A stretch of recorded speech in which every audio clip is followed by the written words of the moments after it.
বাইরে আইলাম কর্ণফুলী নদীতে আসি দেখতেছি যে কত যে মানুষ। আই রে খোদা, এত মানুষ কোত্থেকে আইলো? যেখানে তাকা সে থেকে শুধু মহিলা আর মহিলা।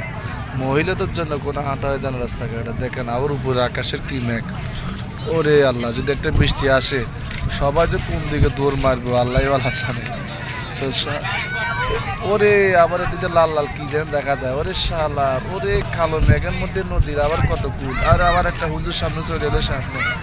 আরে সাংঘাতিক নিচে কি বল একটা মারতেছে। বাবুরে কি সুন্দর সুন্দর মানুষ সকল দেখছেন নিয়ে আপনারা। বাকিটা আপনারা চিন্তা করে দেখেন এরা কারা। এই পাশে আবার আমার মেয়েও দাঁড়াতেছে, তার থেকে নাকি বাসা ভালো লাগে না, চলে আসলো। এই সব কিছু মিলিয়ে কর্ণফুলী নদী।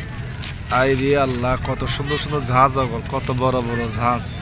চলে আসলাম বাড়িতে, বাই যে গরম, একটু বাতাস খেয়ে এসে নদীর কূলে বসি। সবাই ভালো থাকবেন আর লাইকটা সবাই ভিডিওটা বেশি করে শেয়ার করে দিবেন। আর এই জায়গার কথা কেউ জিজ্ঞাসা করবেন না এটা কোথায়।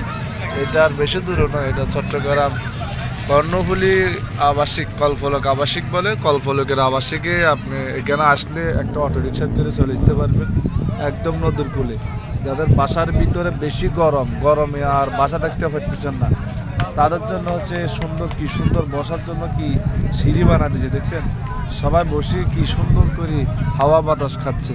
তো সকলের জন্য বাতাস খাওয়ার জন্য হলে অন্তত সবাই চলে আসবেন এই কর্ণফুলী নদীতে।